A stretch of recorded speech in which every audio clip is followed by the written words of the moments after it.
Hey, I'm JD. Welcome to my channel. Please subscribe and please hit like. And today is tool day. So I've got an Anderson jeweling cutter. So this is to cut an actual jewel setting for your jewel. So down here we've got a couple of jewel settings as examples. So I've done this job by hand on my lathe. It's a difficult job. You have to first cut the hole in the center, and then you have to cut it all the way through, and then you have to cut another hole that's the diameter of the jewel, so it sits in the first hole, kind of like a cup with a hole in the bottom. And then you have to cut the burnishing material that will burnish over the jewel to keep it in place. And all that can be done in one shot with this jeweling cutter. As you can see, the front, the number 11 here, it cuts the initial hole down to a certain level, and then this here part cuts the actual seat that it sits into, and then this part here cuts the burnishing material. Number 13 will cut the burnishing material. And I think number 10 is if you need to go deeper into it, or when you get to 10, you're finished the depth of that jewel setting. So the instructions are here. It says faces number 10 and 12 form the bezel, right? And that would be the area that's burnished over the jewel, I believe. Anyway, you use this with these instructions to actually cut the jewel. So what you do, what this device has with it, let me just flip this around again. So here I've got the individual cutters, and if they're sized right in accordance with this gauge, I've got 1, 2, 3, 4, 5, 6, 7, 8, 9, 10, 11, 12. And the cutters, let me pull a cutter out here so you can see what it looks like. I may have to grab this with my fingers. Just lay it down here. This is what the cutter looks like with the various numbers that you saw earlier. So 10 would be the edge here. And that's the cutter. This is for the main hole that drops through. And then there's an edge here, which is the sub-hole. The jewel would fall into the sub-hole. And then there's the reaming material that goes over, and this is where you have this burnished material that you create, the lip that goes over the top, and that's basically the cutter. So the first thing I do here is take my jewel, and I know, just tried this out before, that it doesn't fit this one here. It's too snug, but if I throw it into the end one, 12, is that the right cutter? I think it is. So just, there it is. So that means the jewel hole that I've got to cut into the setting, and this is the setting here. Let's just look at a setting for a second. So this is a setting here. So the jewel would sit down into that setting, and that would be cut from the other side and burnished over. So let me look at the other side of the setting and show you what that looks like. Just hang on a second. I'm playing with my jewel. There we go. So there's my setting there. And so what I'm doing is I'm cutting this hole here, and then right on the edge is the burnishing material, right? So that's what you need. The first thing you need to do, though, before you cut the setting, is make sure your stock is the right diameter, because you're going to have to refit that into the jewel plate. So you take some brass stock, and the first thing you do is grave this down until this fits into the plate where the hole was before, and then you have yourself some stock material, and then you're going to be graving the end of the stock here to create the jewel setting right here. So that's a 12. So that means you're using the one I pulled out, which is this one here, and I'm going to show you exactly how that fits into the tool. All right, so here is the 12 that's part of this tool, and if you look at the 12, the major pieces of that inward part should fit inside of this little tube that's here, and they kind of do. So that's a 12 fitting in there, as you can see. That fits in there nicely. I gotta just raise this up a bit so you can see it a bit better and center it. And there it is there. So that's the 12 fitting in there to create that setting. And if I go over to, say, the 6, Let's grab the 6, see if these are actually in the right order. So there's 6. So if I go to 6 right there, 1, 2, 3, 4, 5, 6, then the 6 should fit in that little hole there. And it does. So you can see that 6 is fitting in there. There we go. That's fitting into that hole.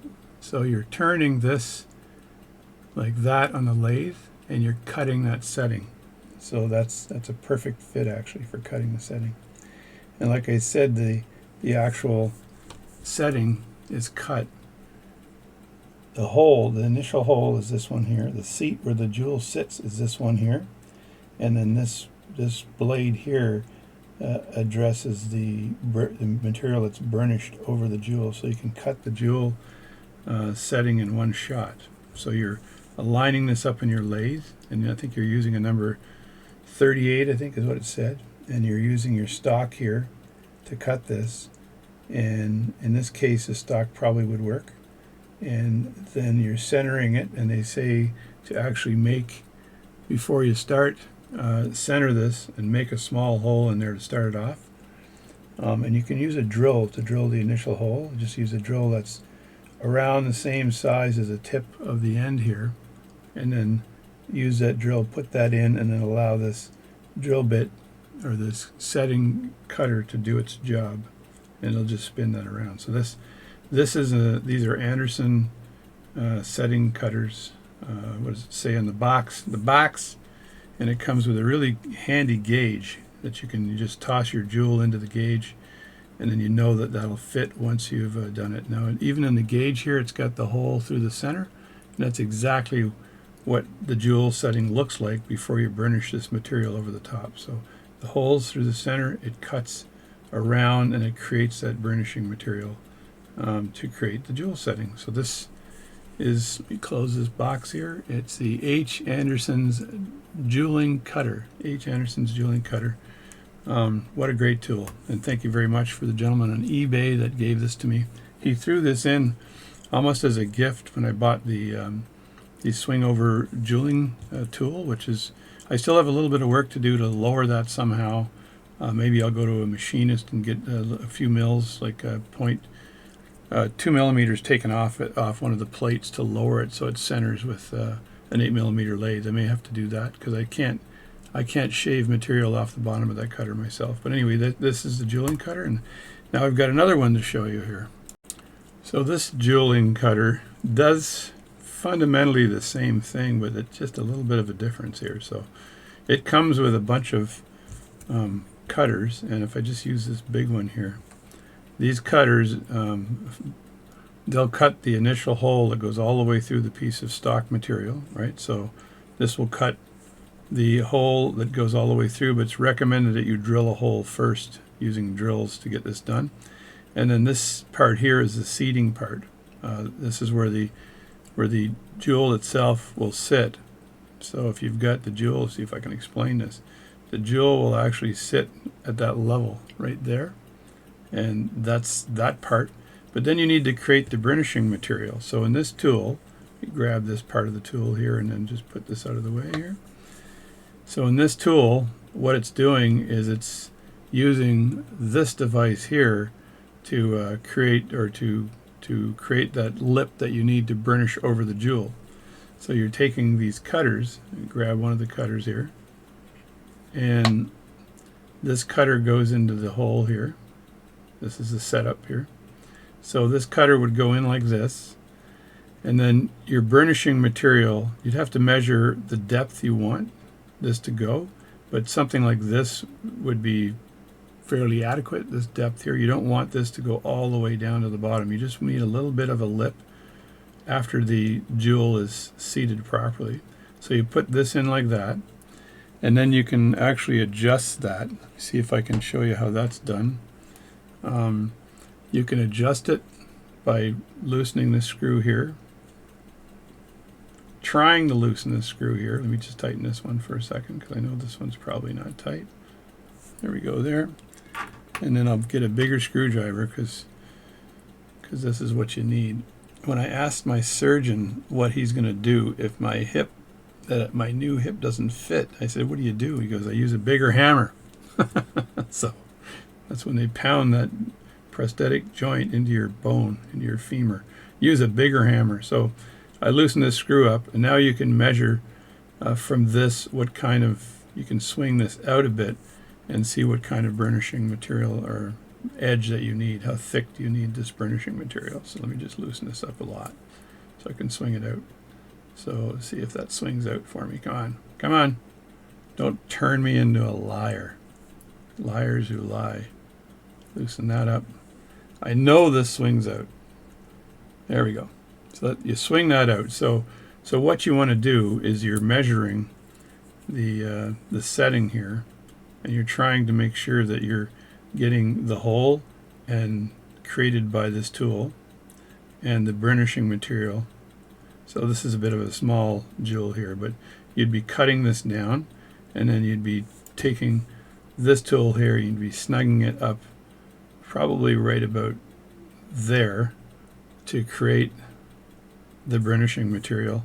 You'd pull this out a bit because you obviously just need a little bit of burnishing material on that. So you'd pull it out a bit like that, like this, and then you tighten those two things up. Let me see if I can do that. You tighten this up here, and it'll stay where it is. And I probably need a bigger screwdriver. That's good. You tighten that one up like that, and then you're using your stock material, which is, let's say this is the stock material. You've already drilled a hole through the stock material that's the right hole size to fit this, and then this goes in here, and then this cutter cuts a rim around when it spins in the lathe. So that's pretty much how that works. So this is a jeweling tool as well to actually create a setting with the burnishing material. Let's just bring that up to my camera here so you can see right next to the hairs and the knuckles. So you can see the jewel sitting in there, and right on the edge of that is the burnishing material. So I've done these settings by hand, and it's a little bit tricky but doable by hand. But these cutters should make it absolutely accurate, and you should be able to create enough burnishing material on the edge there to fold over on top of the jewel. I described this when I talk to people about it as the movie Alien, when they see these pods where the alien comes out and the pods kind of open up and then the alien jumps out. That's what these burnishing material is like, right? So that's the other cutter I have, or the jeweling cutter that I've got. It also came, like I said, with two of these here that are just a bigger size, and I likely won't use those because those are way too big for pocket watch work. And the cutter itself is tapered, so you've got like whatever, an M3 taper on here, and it goes into this device too if you want to use that on your lathe, spin that on your lathe. But I would just chuck this up because I have a collet holding tailstock, so I wouldn't have to spin that on my lathe. So, and the cutters, they work really well. I've used these before. They're good cutters, and if you want to make sure you're doing a precision job building or making a jewel setting, then if you can acquire one of these cutters, then do it, because they're priceless. I tell you, priceless. Let me just see if I can put this back without ruining anything here. How does this go back? Something like that. There we go. So that's the other jewel cutters I have, which is pretty good. Just speeds things up because you can do this all by hand, but this speeds it up and gives you the accuracy. So that's it. So thanks for watching my video. Again, JD, a couple tools to show you this morning. And it just happens to be Christmas morning, so Merry Christmas to all you watchmakers out there.